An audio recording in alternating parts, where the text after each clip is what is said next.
Okay, we're back. It's time to talk about portrait sittings. Thanks to Adra B and her wonderful question, but also her wonderful donation. Thank you, Adra. People don't feel like you need to make a massive contribution to put your comments and questions in. I look forward to these things, and I've never, as far as I know, addressed this question from that Adra B brings up. And there's two parts to it. I have addressed one part, but the second part I haven't. And I wanted to put time into that today. So, and that is the question of the number of sittings that it takes to make portraits that different painters take. So Adra says, I want to thank you for making available for free the articles you've posted on your website. You're welcome. I was reading 24 Sittings with Edmund Tarbell. I've always found it fascinating how many sittings were required for a portrait. Cézanne's portrait of Ambrose Vollard took 115 sittings, which surprised me. Pietro Annigoni's portrait of Elizabeth II took 18 sittings over 8 months, only about an hour in duration, but apparently he got in trouble for using a woman of ill repute to model her gown.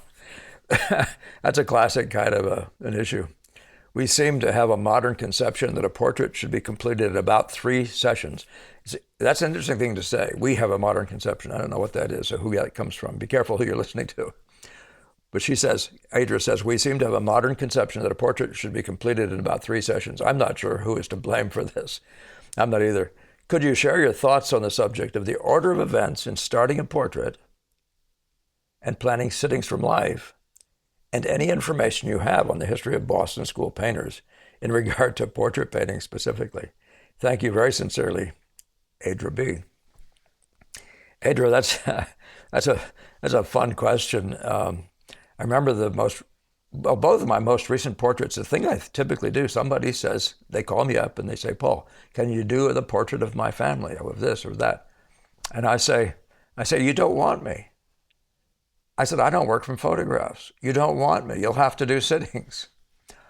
And in one of the more recent ones, both those last two, they said, no, we do want you, and because we partly want to be involved in what the history of portrait painting has been. We want to be sitters. We want to do this. And that's really wonderful. And it's one of those things, if you can get people like that, just send them to somebody else. I don't work from portraits.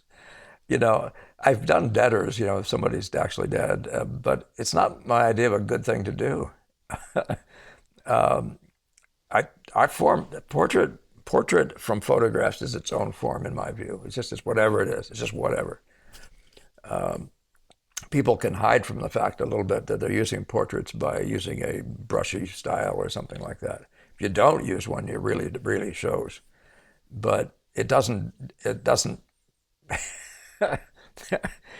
I'm not interested in that art form. I'm interested in painting from life art form, okay? So if you're asking me for a portrait, you're asking me, and so that's part of our discussion. But what I do, the first thing I do when I have a client who says, yeah, we really want you, then I said, okay, then I'm going to arrange to come to your house. So we're going to do 2 things. I'm going to sit down and look at pictures with you. I'm going to bring several books with lots of good painters, portraits in them, portraits that I admire, and I want to get your feedback about it. I want to find out where you're coming from, what you're looking for, what you even think portraits are, and that sort of thing. And so we sit down, and the second thing I'm going to have you do is to show me your wardrobe. If I'm coming to your house, which is ideal, so you can actually they can show you as many clothes as they have even, but they can bring things out and have you look at them. So we sit down together, because I don't like surprises. I want to know exactly what my client expects. I want to even know what kind of work that they like. Not that I'm going to do anything but what I do, and I make sure they're understanding that I paint like this. There's a slight range. I mean, I've done portraits that are sort of more impressionistic in more color-oriented and less fine articulate drawing. The couple I'm going to show you today are more in that that pointing toward the articulate, not the more blobby, shall we say, for lack of a better way to say it. But they are things that I'm comfortable with, things that I do and do well. So, but things like that, I need, we even talk about what are they looking for? Are you looking for a 3/4 length? Are you looking for a full length? What size painting do you want? We talk about all those things. I mean, do you want a full length, but you only have room for an 18 by 24, a 9 by 12? I will do any of those, and I base those things on square inches. Sometimes add something to it if it's going to take a ton more work, but just based on a formula, a price formula. So it doesn't mean if I'm going to do an 18 by 24 for you, there could, I wouldn't probably do it with two people in it, but I would probably do the size of a head and shoulders, on an 18 by 24 as much as I would do a full length 18 by 24. Those things have to be worked out, though. I talked with the sitter about that. So we need to know everything about their needs. We're hopefully sitting in their house at the time when this happens. I'm looking for them, and I make it clear to them I'm trying to have them do sittings at my place. I want to do regular sittings. I want at least once a week, if not twice. Regular sittings, and they have to hear about the ups and downs of if days are really bad, the sittings get canceled and that sort of thing, and I'm available.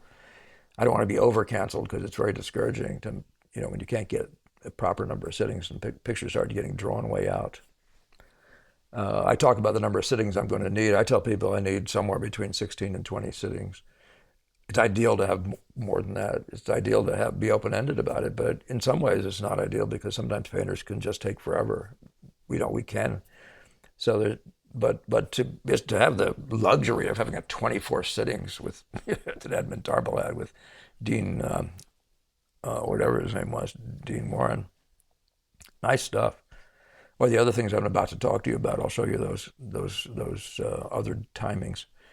But we sit down with all that stuff. We have them show me their clothes, their wardrobe, and we talk about the look of this and the look of that, and we get it. I mean, a lot of times people they're just random. They don't have any ideas of any kind. Sometimes they come in with too clear an idea. They sometimes will come in with clothes that make their skin color look bad. And I make sure I have that discussion with them. But then I arrange with them for the sitting location and everything related to that. We do discuss the dollars part of it. I do the initial thing for free so they can actually see if they're going to like the portrait. I actually do it on spec. Would you believe that? I don't charge anything. I'm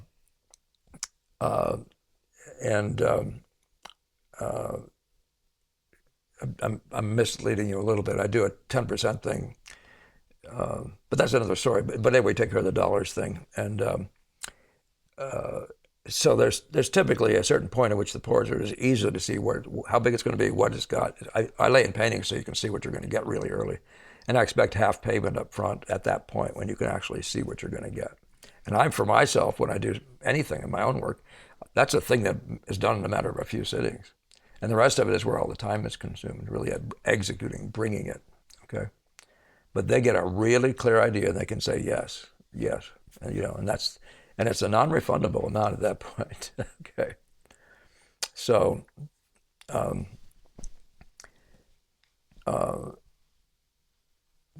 now, so could you share could you share your thoughts on the subject of the order of events in starting a portrait and planning sittings from life? Yeah, so then I have my own problems of having to stretch canvases and that sort of thing. But as I said, I do little tiny, 5x7 studies, and I will do any number of them until we have an agreement about a concept, about the clothes, about the portrait composition, gesture, pose, whatever, all those things. That's going to be there. These things only take about an hour and a half each. They're fairly crude, but they're very workable. They're understandable for this viewer. But I'm the guy that doesn't want any surprises at the end. The client's paying the bills. They need to know what they're going to get. And I don't want them telling me at the end that it's not what they asked for. So we do all this stuff. Okay.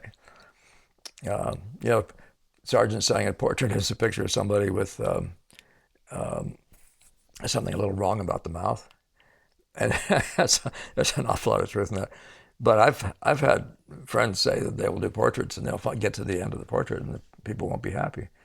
And it looks to me in the discussions with them, and the reason is because they really didn't know what they were getting. So they haven't had, haven't had everything set out before them the way I do it. So I find that a thing. But yeah, so we've talked about how many hours they can sit and the convenient days and all those sorts of things. And then I go home and do the next visit. We'll do the studies, and I'll try to do that in 1 or 2 sittings, 1 or 2 days, and then we'll come back. Having done that, I'll come back and with a stretch canvas, planning to lay the canvas in. So That's mostly in some sort of a way. I don't do preliminary drawings for it or any of those things. For my own purposes, sometimes I do studies, but it's not characteristic. It's not typical. Sometimes I use lay figures to do some of the drapery, depending on how the sittings are going, and but that's not an automatic. I think it's more typical of the Boston School kinds of guys to do the portrait as you see it. Gamble has this conversation we have called the movable feast. So the shirt changes, the model comes in, she sits down, or he sits down, and all of a sudden the marks of the shirt are in a different place, and they're way better than what you had, or the folds are different, or you're getting a buttoned up look that's different from this, which you should have explored, but you never know. You can have surprises about drapery, folds, or the hair does something. And the idea of a movable feast is it means you stay tuned and you learn how to incorporate new data in the single portrait you're working on in front of you. So let's get on with looking at the pictures. So here's the tarbell. This is 24 sittings. The rest of this conversation is just going to be about the number of sittings. 24 sittings. That's presumably 2-hour sittings, not probably 3. The conversation with Gamble, as I was a student, was you can do that with sitters, with the clients, with models. So you get 3 hours. That's what they're getting paid for. But with sitters, you start having an unfriendly relationship because it does get more and more difficult with the hours. So getting a solid 2 hours is really good. So you can assume that might have been 48 hours of painting. Okay. This one here, Paxton. It isn't this painting, but one almost just like it, except there's more busyness on the blouse. It's head and shoulders and maybe a tiny bit more bigger than this. But I couldn't believe my eyes when Gamble said that he took 38 sittings to paint it. I mean, 38 sittings, and it was just a model. It wasn't even a client. He might not have been able to get 38 sittings with a client. So, and again, these would not have been short sittings. These have been 3-hour sittings. So what is that, closer to 100 hours? So I'm telling you, it's all over the place. Don't assume anything. Impressionism has sometimes these necessities, as if you're really studying up the color, and he really was. These aren't formularistic, formula-based. And, this is full palette, full search, all the time. It's an impressionist attempt, even though he's got more of the academic in him. And you'll see the ones I'm looking at my own have that too. You'll see there's more of that in those early portraits or other portraits, a certain amount of that. But you get to Ang, and he was asking for 200 sittings. 200 sittings. I think you had to. I know where I saw this. Maybe Walter Pock or something. I think you had to sign a contract. You're talking about important people. The Comtesse of this and and the Madame de Broglie. This. That's who this one is. But he did enough drawings and false starts and studies to fill an entire big studio. Have a show. I think he had a show at the Frick. His painting, not this painting, but there's a painting at the Frick where they had all kinds of the drawings for it. Maybe all of them were given to the client. I don't know. But the portrait was owned by the Frick, and they had the show, either the Frick or the Morgan. I thought it was the Morgan. I've been saying it was the Morgan. And they're just full walls, full of drawings and things like false starts. So this is for the same sitter, presumably, right? And here you have an entirely different pose. And by the way, I think I read that was de Broglie. It's enough different, but so he's searching it out. He sits the model down and draws for, I don't know how many hours that would be. When I was a student, that would have been 9 hours of pencil drawing. I couldn't have done it unless not. But when he did this and how much faster he was than me or something like that, I don't know. I don't work from drawings, but that's it. False starts. I've seen the false starts, and they look like bad paintings actually, but they're painted. And then he will do color studies of parts too, not just drawings of hands. He will do painted areas that he just wanted to search out more. 200 sittings. Whoa. Sargent, 90 sittings. You familiar with that one? This is the mind-blowing part, right? I'll talk about the easy stuff, so to speak, in a minute. 90 sittings, including, now he's obviously doing what I'm doing. This is a watercolor. So it's obviously a search for a pose, isn't it? And so he was young, and he was probably doing this. He was probably really trying to give her money's worth and searching out, trying to find out what was on her mind, what would impress her the most. And he was getting to know the model too, which sometimes will change your entire idea about what kind of a composition you're going to create, you know. And that may have been the case with what happens here. Or I don't know. 90 sittings though, and with multiple. This is a lay-in of some sort. So what is that? Is that a false start? Decided to place her further to the right, or, or something. What was going on there? Or was it simply a study? Was it a small-scale study? You can see scribbled on there as a head also. I'm not sure what that would have been. A little charcoal block-in sort of a thing. 90 sittings. Boilly, now, according to somebody recently online, so if you look real quick, if you happen to see this soon, Boilly was apparently offering to do portraits for with 3-hour sittings. But we know a significant part of his work was way small. I mean, this is like a miniature. I think this thing might be 12 or 15 inches high. This is really tiny, really impressive. It might be bigger than that, but I mean, the head in it is still a little head, you know. And this one is a 9-inch painting. So presumably this is something like a 3+ inch head, which is less than half life size. So if you're working under life size, things like the efficiencies kick in. Also, if you're using formulaic color and that sort of thing, or the heads start looking all the same a little bit. So is that formulaic drawing even? These are the things that might lend to your expediency, the speed with which you can process it. So, by the way, this is by no means an attempt to be definitive. I'm just the ones I happen to know about, or in that Boilly one, I just happen to have heard about. For myself, I've talked to you before about this one on the right. I could show you the video, but the 90-second video of me painting the whole thing. But you can see what the process looks like if you go online and look at that. And but that's 13 sittings of 3 hours each. So 39 hours. Now, I could put more time into this. The drapery, the dress had filigree on it, a little bit of fun stuff. It's all stuff you would do later, or you would consider doing from a model, or from a mannequin, somebody else at a different time. You could do that. But this one, the story behind this one I've mentioned before, and that is I had finished a portrait, and it did such a struggle. And I wasn't really thoroughly happy with the result that I said, Paul, you really don't know you're not ready to paint portraits. So I hired a model, beautiful young daughter of one of my students, and who happened to be a dancer, I don't know, Boston Ballet or something. And she came and sat for 2 and dancers are the best sitters, by the way, I got to say. And she was unbelievable. So that does make a difference. But what I concluded, by the way, between those two, between my sitter and her, was that, in fact, that just my sitter was all over the place. She was constantly moving. I was constantly trying to bring her back. And I wasn't as skilled as I became, as I insisted on making myself become, finding a discipline. Not disciplining the model, but having a discipline of my own about getting the model back in pose, the rotation correct, the tilt back and forward correct, and the sideways tilt being corrected each time thoughtfully, so that I knew I was painting the same painting every time. But it's so much of a blessing to get a dancer to sit for you. Their body awareness is scary good. We had our figure models, guys and girls both, from the dance studios were by far the best. I mean, they were so good at holding poses. Amazing. They seemed to think it was a cool challenge. And anyway, so this is a three sitting portrait. It's 9 hours of total time. And because I was sure I wasn't that good, I decided to do her again. I posed her again.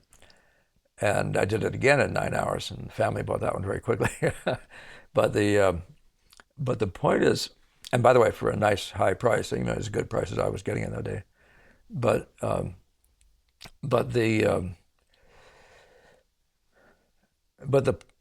this is what I could bring to a portrait, virtually exhausting my knowledge. It doesn't mean you couldn't have done certain little things more, but this isn't noodling in the finesse little hypermodeling kind of a way or anything like that. This is broadly expressed form, seen big and articulated with efficiency. So And by the way, if you're really if you're just plotting a person down in a certain place and you don't have anything about design, if there's nothing in the background, or you don't do anything fascinating here where you're really thinking about the design, all this stuff can go faster. You can knock off a head in way less time. Okay, that's Paul. That's 3 sittings and 13 sittings. Okay, and as I said, I like to get 17 to 20 sittings just to be sure, that sort of thing. But and there's a thing too about the time you have between sittings. If your client is canceling you out, or the weather is killing at things, and you don't have poses for 3 weeks or 2 months, it's a killer. It's bad news. It takes a long time to get everything back in your head again and all that sort of thing. There's a lot of time lost. You just certain things in a sense have to get recreated in your mind. It would be, I suppose, like getting back to your book, and you have to realize you better read your whole book again now, just to figure, the book you're writing, just to figure out where you were and who you were. It's tough. It's tough stuff. So there are things like that can make it longer sittings. Now, Van Dyck is known to have done things in very short periods of time. This thing looks like a very rapid sitting. It has the look of one, done pretty efficiently. It's all just drawing. There's no background. There's no painting behind it. There's no having to hit notes, this to this, that to that, as much as just drawing ahead and then modeling it up. And his color does look on the edge of being something formalistic. If you look at all of his work, it has a feeling of having a certain formula about it. And those kinds of efficiencies go with the territory. If you're really having to be fast, you're probably wise to grab that. If you're trying to paint an impressionist head every time, and I've talked about, I wish I had that in my hands, that impressionist head at the historical collection at MIT in Boston, in Cambridge, Massachusetts. But there's a head there where it's painted like the Blue Cup, where you can see the color moving right down the face because the light coming in is going from blue to red, and it's just a portrait. The guy's doing impressionism. It's mind-blowingly more difficult than this when you're painting with the formula and you have a controlled light and all that sort of stuff and a predictable light. Or you're working from drawings, all that stuff, And he famously, of course, so we don't know any of these things, whether there was already a drawing under this before he did that, and was that part of the 9 hours? I don't know how many hours that demonstration or how far it was taken. The one that we read about by Carlos Duran in Sargent's day, I think I want to tell you was Stevenson or somebody that talks about that. I've forgotten where. And I don't remember anything about the hours. I don't think they tell, and I don't think it was probably a finished portrait any more than any of my demonstrated portraits are. In fact, the demonstrations I show you online, which I'm not showing you here, the start portion of it is a 2-hour thing, and everything is covered. All the information is talked about. It just isn't pushed. So all the big story stuff is all there, and that's done in 2 hours. So, it's funny because I remember being at the Art Students League, and there were two kinds of people at the Art Students League when I was a student. The kinds who would brag about how they'd put 40 hours into this thing already. And the other guys would say they'd done it in 5 hours or 2 hours or a half an hour. And they were so thrilled. That was the thing they wanted to brag about. It's a funny world. That's the human mind, the human nature, what is that? I don't know. But he's got these things where he was doing a drawing like this, and students would lay them in. Maybe this much all the way down, maybe lay the whole thing in, and then he would come back and rework the head. That's a conversation. So I don't know. This is a little bit all over the place, and everybody wants to have their bragging rights or whatever that is. So let's see if I've lost something here. I think I may have messed something up for you, Mr. Producer. I'm not sure why I'm getting that line up there. All right, so is there anything else? I think that's my story, and I think I'm sticking to it. So much goes into that discussion. If you're doing preliminary drawings, like an illustrator, it's way less time consuming to do a drawing like this than it is to do the full painting from life. Especially if your dog's not holding still and all that sort of thing. The dog's more likely to be an obedient dog through fewer sittings than if you have him coming back over and over and over, which nobody in their right mind would probably do. You might want him there to get the bigger notes down. But if you have a drawing like this and somebody's student has laid it in, then you can have that dog come back in and you can see if there's anything you want to adjust, as he seems to have done in a couple different ways on this one. You see that he has the foot in front, the right foot in front here, it's the left foot over here. So you can adjust things like that. I bet there was a parallel problem. This thing coming over here was probably paralleling this leg too much. All right. All right, I think I better get out of here. Not in any hurry though, on your behalf, Adra B. But I just hope you will keep reading, read the material, read what painters say, about this sort of discussion, about this subject. But I'm sure you can find a ton of material. Some of the material about Van Dyck, I think, is just in some, is it some museum sources and things like that. The Smithsonian in this country might have those kinds of things for American painters, the Smithsonian Institution.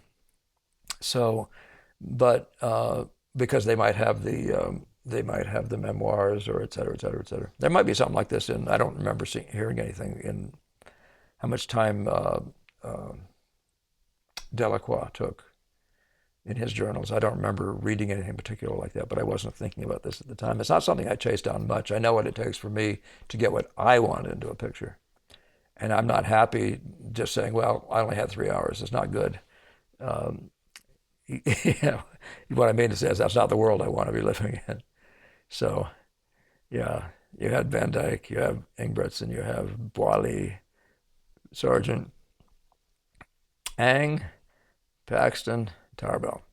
24 24 sittings, 38 sittings, 200 sittings, 93, 13 the big one, 3 in the low one.